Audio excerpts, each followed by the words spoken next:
рішення російського військового суду, адже наших співгромадян звинуватили у злочині, якого вони не скоювали. Хочу підкреслити, що права і свободи кримських татар грубо порушувалися з моменту незаконних обшуків у їхніх будинках і затримань. Так, порушено право на об'єктивне розслідування, на ефективний засіб правового захисту, справедливий суд і принцип презумпції невинуватості. Політолог Константин Батоцький з нами сейчас на прямой связи. Пане Константину, вітаю вас. Добрый вечер. Добрый вечер. Мы видим, как сегодня по руководству Кремля и по указанию Кремля снова вынесли ужасные, былинные сроки крымским татарам, нашим политическим заключенным, гражданам Украины. Что скажете, как с этим быть?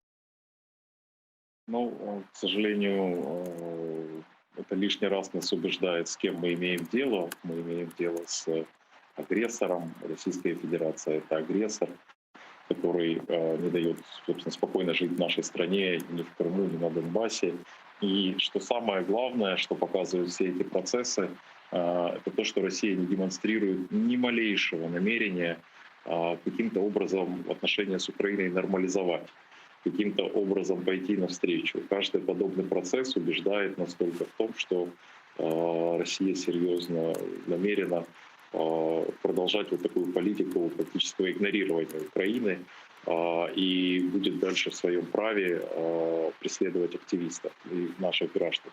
И, к сожалению, наше государство, конечно, делает недостаточно для того, чтобы каким-то образом повлиять на эти процессы и остановить, сдержать агрессора.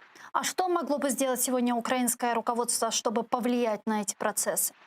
Знаете, самое основное — это фокусировать внимание международного сообщества в этом вопросе. То есть мы должны неустанно информировать западные страны об этих процессах и добиваться от них реакции, чтобы с осуждением действий России выступали не только мы одни, но также и другие страны, и международные институты. В первую очередь это Бюро по правам человека Организации Объединенных Наций. Вы знаете, что сейчас очень активно везде обсуждается вопрос создания крымской платформы по деоккупации полуострова. Вот недавно Дмитрий Кулеба, министр иностранных дел Украины, во время своего телефонного разговора с министром Европы и иностранных дел Франции Жаном-Ивоном де Дрианом пригласил Францию принять активное участие в работе крымской платформы. Об этом сообщили на сайте Министерства иностранных дел Украины. Давайте послушаем их сообщение. Дмитро Кулеба повідомив французькому колезі про ініціативу створення Кримської платформи – міжнародного формату, який консолідує зусилля міжнародної спільноти щодо деокупації Криму, захисту прав людини в умовах тимчасової російської окупації. Ледріан висловив подяку за запрошення і запевнив, що принципова позиція Франції щодо невизнання спроби анексії Криму триватиме, як і відповідна політика обмежувальних заходів щодо Росії. У зв'язку з цим французька сторона розгляне інформацію про запуск Кримської платформи, наголосив Ледріан. Вот как вы считаете, в рамках Крымской платформы по деоккупации полуострова можно ли обсуждать и решать какие-то гуманитарные вопросы, в том числе и освобождение политических заключенных? Ну, знаете, все это можно будет делать после того, как эта платформа обретет конкретные очертания, когда ее можно будет увидеть, почувствовать. И только после этого, в зависимости от ее международного веса, будут известны какие-то форматы действий.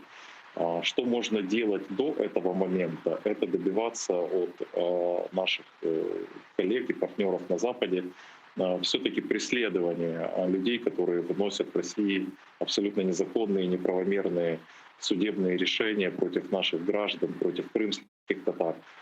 И этого можно добиваться вне зависимости от того, существует платформа или нет, чтобы все судьи, все люди, которые причастны на самом деле к этому фактически незаконному преследованию, открытому преследованию, понесли такое вот политическое наказание в виде персональных санкций. Мне кажется, это могло бы быть очень мощным политическим сигналом, и хотелось бы, чтобы наша дипломатия в этом направлении двигалась. Параллельно, естественно, пытаясь создать некую международную платформу. Дуже дякую вам, спасибо большое. Константин Батоський, політолог, був з нами на прямому зв'язку. Ну а к нашему эфиру сейчас присоединяется народный депутат України, фракція «Голос» Ярослав Юрчишин. Пане Ярославе, вітаю вас. Доброго вечера. Добрый вечер.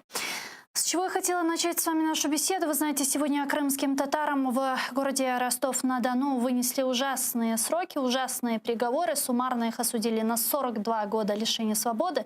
Вот как с этим быть? Что может делать сегодня украинское руководство в направлении освобождения наших политических заключенных? Насправді, перше, це надзвичайно важливо, щоб Крим і дотримання прав людини в Криму, ну і зрештою кримських татар і мешканців Криму поза межами Криму, переважна більшість судових справ зараз в Росії відбувається взагалі незаконно, в порушення будь-якого міжнародного законодавства поза межами території України, поза межами Криму. Фактично українських громадян судять окупаційним судом та ще й не на території, де громадяни проживають. Відповідно, Україні потрібно максимально задіювати міжнародні механізми. В першу чергу, я думаю, що Міністерство закордонних справ вже мало б готувати ноту протесту про те, що відбулося, і звертатися до всіх міжнародних інституцій з вимогою засудити ці псевдовироки. Так само це вже люди, які включені в список політв'язнів Кремля, звісно, на найвищому рівні, на рівні президента, в межах і тристоронньої контактної групи, і інших майданчиках ведуться переговори про їх звільнення.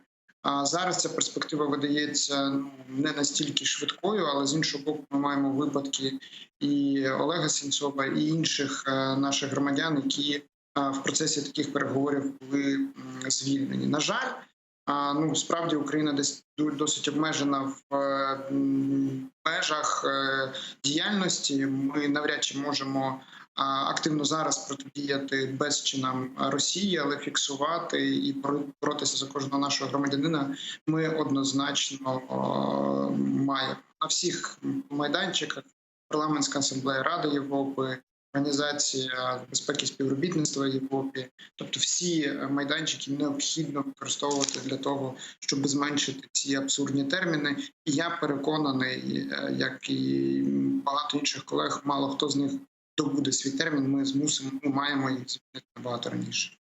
Вы знаете, в предыдущем эфире нашей программы я разговаривала с крымскими татарами из временно оккупированного Крыма. В частности, мы говорили с Заиром Смедля. И вот знаете, они мне говорят в эфире, что очень обеспокоены теми событиями, которые сегодня происходят на материковой части Украины. В частности, тот скандал, который сегодня возник вокруг решения Конституционного суда Украины, который фактически хоронит сегодня антикоррупционную реформу. Вот, глядя на это все, не кажется ли вам, что мы не очень презентабельно сейчас выглядим в глазах Крыма, который ждет и надеется на то, что украинское руководство делает все возможное в направлении деоккупации полуострова? И что они видят? Они видят скандал вокруг решения Конституционного суда, который принимает антигосударственные вообще решения. Они видят пятую колонну внутри нашей страны, которая фактически пытается разрушить наше государство изнутри. И какую надежду сегодня мы можем дать им? Насправді цілком зрозумілі відчуття наших співгромадян з Криму. Українська держава, на жаль, використовує можливості демократії не для того, щоб показати яскраві показники розвитку реформування, і тим самим давати надію, що ми в перспективі, як і члени Європейського Союзу, зможемо більш активніше, зокрема, і вирішувати питання окупованих територій, більш ефективно включені в міжнародні процеси. Але я дуже сподіваюся, що це тимчасові процеси турбулентності, Зрештою, якщо там порівнювати події в Україні і події, наприклад, в тій же самій країні окупанта в Росії, там легко Дума може приймати рішення про те, що президент може своїм розчерком скасовувати рішення Конституційного суду. Ми шукаємо максимально законних шляхів. Я, як народний депутат, подав заяву про злочин суддів Конституційного суду. Державне бюро розслідувань вже відкрило провадження і розслідує цю справу. Тому в даному випадку, звісно, останні події є, я б сказав так, не найкращою ілюстрацією те, що Україна справді рухається тим шляхом, яким вона мала рухатися. Але в Конституції України є чітко визначено наш європейський вектор інтеграції як основний, вектор співпраці з НАТО як основний. Так, на шляху реформ є певне буксування, але я думаю, що це тимчасові труднощі, і ми точно ще покажемо якісні показники росту. Скажите, а можно ли назвать конституционным переворотом сегодня то, что происходит вокруг решения Конституционного суда? Підготовка до нього так, а самим переворотом назвати на даний момент поки рано. Звісно, якби Конституційний суд зараз почав скасовувати всі реформи, як це в принципі могло би бути, то потрібні були б жорсткіші методи реагування. На даний момент парламент знайшов оптимальний варіант. Це підвищення, власне, кворуму для того, щоб Конституційний суд був правочинним. З 12 до 17 осіб фактично рішення Конституційного суду треба приймати консенсусом, навіть якщо ми дивимося на рішення останнє по антикорупційній інфраструктурі, 4 суддів проголосувало проти. Тобто в даному випадку, якби вже діяв кворум 17, то би це рішення не пройшло. Аналогічно в парламенті вже є зареєстрований законопроект, який відновлює роботу антикорупційної інфраструктури. Разумкова. Да, Разумкова. Скажите, если говорить о вашем законопроекте, насколько я понимаю, вы его готовили вместе с Александром Корниенко, правильно? Так. Да, о поднятии кворума с 12 до 17. Но, с другой стороны, это тоже же ведь блокирует работу Конституционного суда. Насколько это правильно? Есть ли на это полномочия Верховной Рады? Якщо ми зараз у стані війни і в нас Конституційний суд приймає рішення під тиском Росії, це більш ніж правильно. Якщо, власне, правоохоронні органи не доведуть наявності російських агентів, на жаль, і така можливість є, так? Ми зараз заповнимо квоти Верховної Ради, бо є як мінімум 2 суддів, які можна призначити, але щонайменше з червня Верховна Рада не призначає, більшість блокує це призначення, то в принципі цей термін, тобто підняття кворуму може бути як тимчасовий захід, щоб зараз навести порядок в Конституційному суді, потім зняти це рішення. На війні, як на війні, ми розуміємо, що це достатньо жорсткий захід. Чи він не конституційний? Він конституційний. Він повністю відповідає закону. Верховна Рада встановлює законом фактично поріг правочинності Конституційного суду, відповідно, може його поміняти. На даний момент, зважаючи на ажіотаж, ви говорили про те, як це дивно виглядає для наших громадян, які зараз мешкають в окупованому Криму, нам потрібні жорсткі рішення. Але при тому законі. Якщо президент пропонує в незаконний спосіб, порушуючи Конституцію, розігнати Конституційний суд і отримає Офіс президента фактично можливість призначити свій Конституційний суд, бо законом з 18 людей 6 призначає президент, взагалі без будь-яких консультацій, просто кого вважає за потрібно, 6 призначає Верховна Рада, тобто читаємо більшість. Вони будуть мати фактично більшість в новому Конституційному суді, вже не кажучи про багато інших наслідків. Одномоментне звільнення всього складу Конституційного суду передбачає, що 9 років ми будемо постійно міняти весь склад Конституційного суду або більшість. Тобто це величезна проблема. В даному випадку наша пропозиція є м'якша, законніша, а її застосування чи не застосування буде залежати від того, як буде розвиватися ситуація далі. Давайте подключим к нашей беседе сейчас народного депутата Украины с фракции «Батьківщина» Сергея Соболева, который с нами сейчас на прямой связи. Пане Сергею, вітаю вас. Да, вітаю. Президент Украины Владимир Зеленский сейчас, как мы видим, занял очень жесткую позицию. И своим законопроектом он предлагает распустить Конституционный суд Украины. Какая позиция в этом вопросе вашей фракции? Фракція «Батьківщина» одразу оцінила це як антиконституційний крок. Згідно з змінами до Конституції, які діють зараз, не має права парламент відправити в відставку ні весь склад Конституційного суду, жодного судді. Тепер це право виключно належить Конституційному суду України. І є виключний перелік підстав, серед якого політичної доцільності не існує. Навіть якщо суддя подає відставку за власним бажанням, це рішення приймає, як це було раніше, не парламент.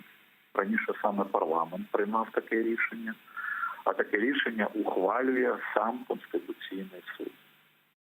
Такі новели в Конституції були введені, вони діють вже не перший місяць, тому мені дивно було чути, коли президент запропонував відправляти в відставку через парламент весь склад Конституційного суду або навіть когось окремого із суддів Конституційного суду. Саме тому приємно здивував законопроект, який дуже співпадає з законопроектом нашої фракції «Батьківщини», тому ми його підтримали. Це спільний тепер законопроект цілого ряду фракцій, який ініціював голова Верховної Ради Дмитрій Разумков. І ви знаєте, остання новина, комітет 7 проти 4 підтримав цей законопроект, і він, можливо, завтра або в четвер тепер може бути внесений в зал.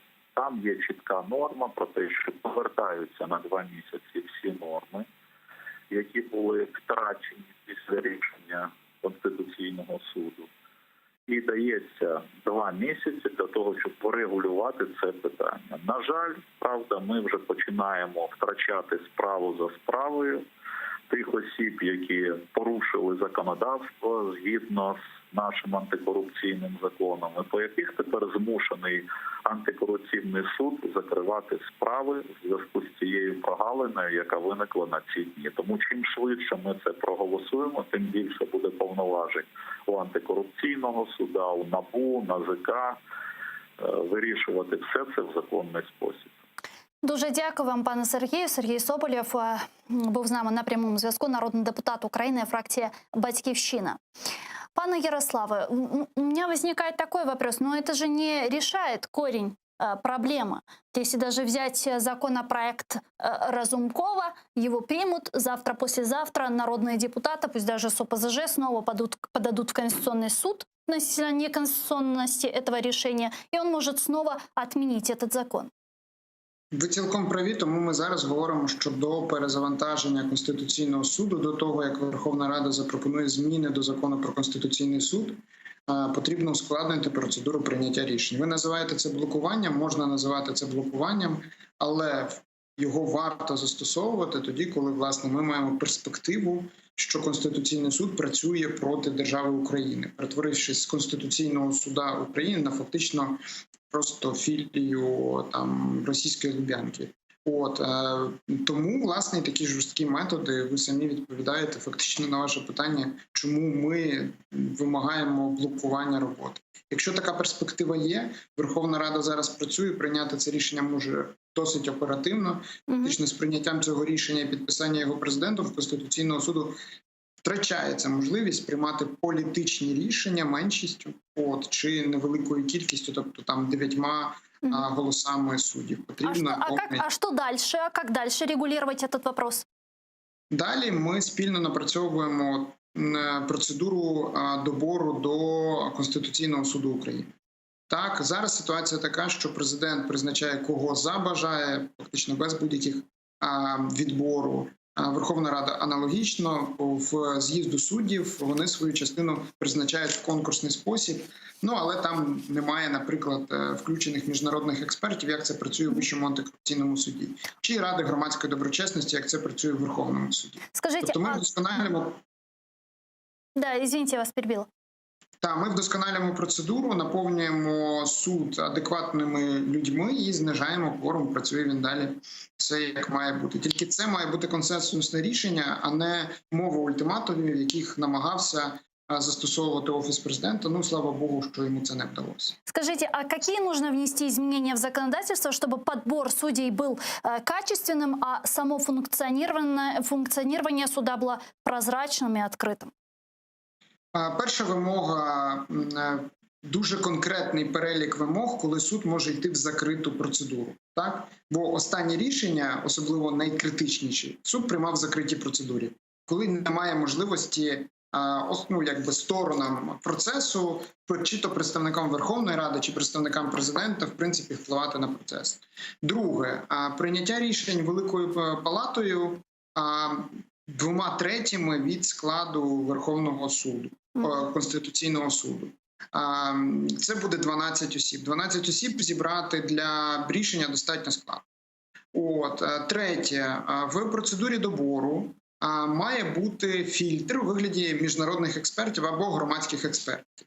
Не вони добирають, але вони з переліку, які їм пропонують ініціатори призначення, тобто Верховна Рада, президент, вони оцінюють, наскільки це професійні люди, наскільки вони доброчесні, чи є в них питання до їхньої, наприклад, тих же самих зв'язків з Російською Федерацією, так, чи є в них приховані статки, які вони не можуть пояснити, так як це було в доборі суддів Вищого антикорупційного суду. І лише після цього Верховна Рада, президент чи з'їзд суддів можуть з переліку доброчесних кандидатів призначати власне склад Конституційного суду.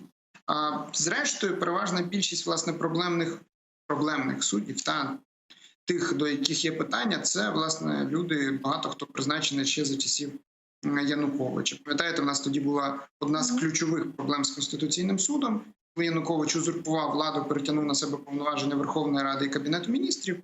Фактично Конституційний суд став на його сторону. Так от, пан Тупицький, який зараз діючий голова Конституційного суду, був призначений в Конституційний суд ще президентом Януковича. У нас, до речі, був цікавий момент. Свого часу президент Ющенко своїм указом вніс зміни в указ свого попередника і позбавив суддю Конституційного суду Сюзанну Станнік власне посади. Звісно, була дискусія, чи це законно. Так от, якби президент Зеленський хотів би справді навести порядок в Конституційному суді, він легко би міг, наприклад, внести зміни до указу про призначення пана Тупицького. Звісно, потім був би суд. І, звісно, потім було доведення позицій сторін, але на даний момент людина, яка купила в 2018 році нерухомість в Росії, в Криму, перепрошую, так, але за законодавством Росії, і не внесла це в декларацію, щоб себе не дискредитувати, так, напевно, би не очолювала найвищу конституційну інстанцію в Україні. Вот мы видим, что сейчас президент Зеленский занимает такую жесткую позицию и хочет внести законопроект в Верховную Раду Украины о распуске Конституционного суда. Как вы думаете, наберется ли 226 голосов? Я и что будет в случае, если наберется? Якщо набереться, то ми, в принципі, будемо мати просто визнане це рішення неконституційним Конституційним судом України. І навіть якщо буде створено ще якийсь Конституційний суд, у нас просто буде 2 конституційних суди і буде просто правовий хаос. Я не бачу голосів 226 навіть у фракції «Слуга народу». Зрештою, пан Разумков пропонує альтернативний варіант, ми пропонуємо альтернативний варіант, інші представники політичних сил теж пропонують якісь свої пропозиції. Що би мав робити президент, якщо він справді хоче прийняти не правове, але політико-правове рішення, тобто вийти за межі своїх повноважень, провести консультації з усіма представниками в Верховній Раді, справді зрозуміти, які рішення набирає, принаймні, просту більшість, 226 голосів, скільки фракцій готові це рішення підтримати, які нюанси потрібні, і можна було би про це говорити. Наприклад, якби в пропозиціях президента був прописаний незалежний конкурс на посади суддів Конституційного суду, знялося би момент критики про те, що президент фактично розганяє Конституційний суд для того, щоб сформувати повністю залежний від нього Конституційний суд. А я нагадую, що 6 суддів подає президент, 6 подає більшість в Верховній Раді. Подає Верховна Рада, але переважно це,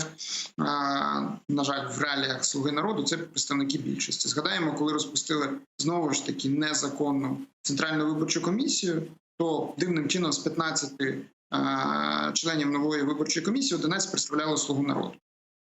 Тому, в принципі, президент не пішов на комунікацію. Президент не пішов Ну и на решение те, о распуске парламента тоже тогда всех устраивало.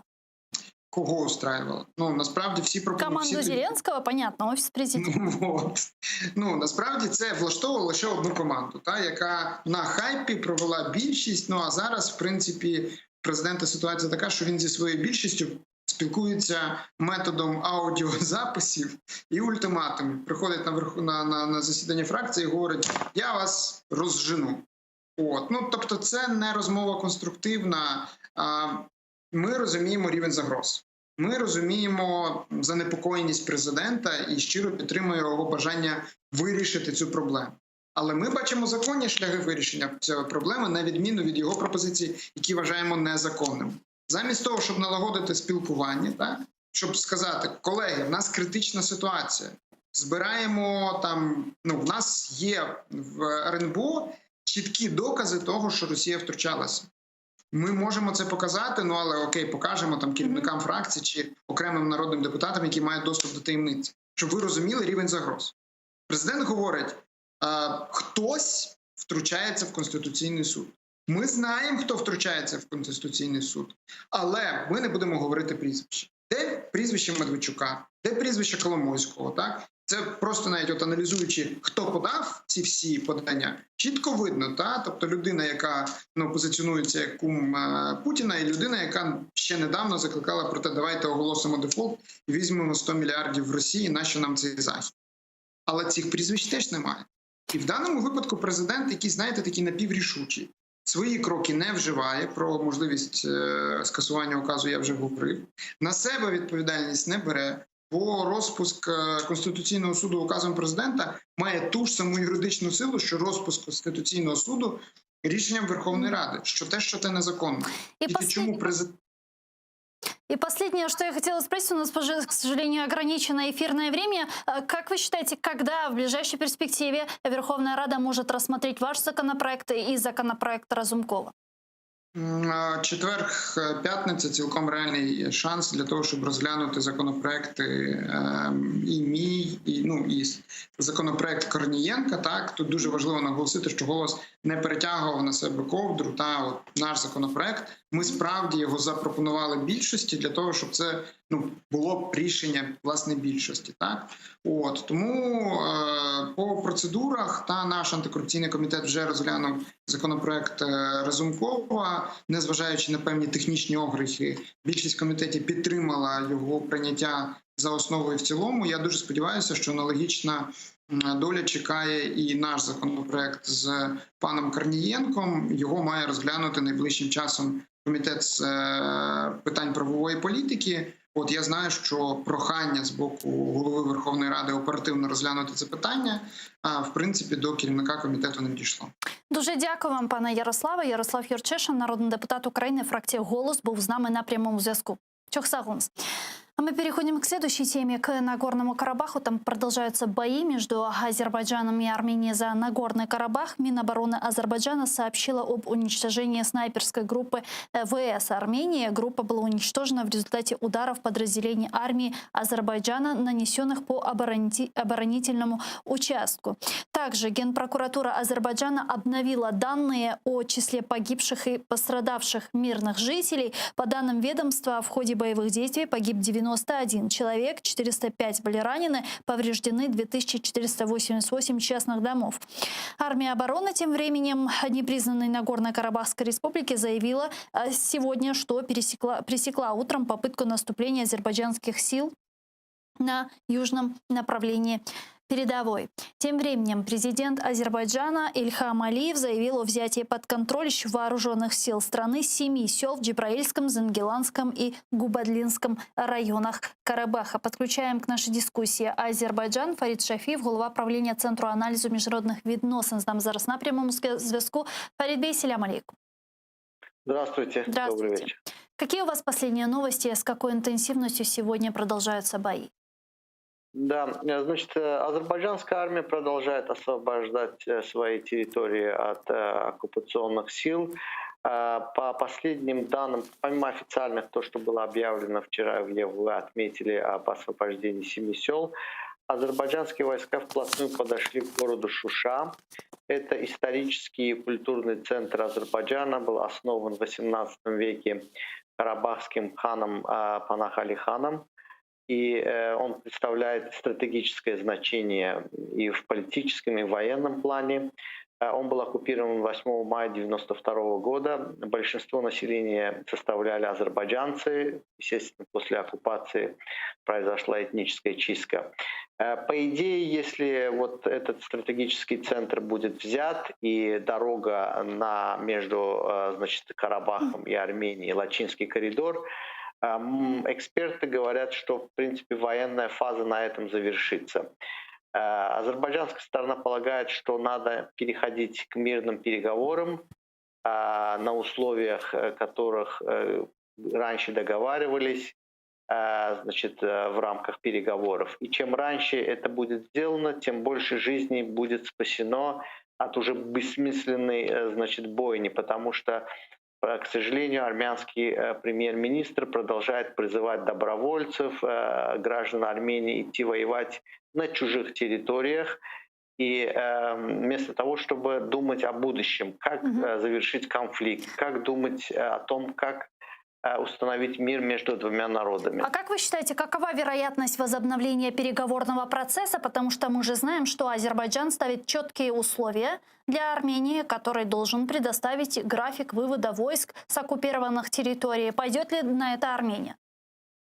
Да, вы знаете, Азербайджан выставил это условие. Я хочу просто напомнить, что это условие также содержится в резолюции 853 Совета Безопасности, принятой в 1993 году. Нет, к сожалению, с армянской стороны, как я сказал, нету позитивных сигналов. Территория это Азербайджана, все оккупационные войска должны быть выведены. Пока что мы видим призывы или к признанию незаконного режима на оккупированных территориях, или же продолжение борьбы. На самом деле должно быть понятно, что надо прекращать военные действия, надо думать о мире.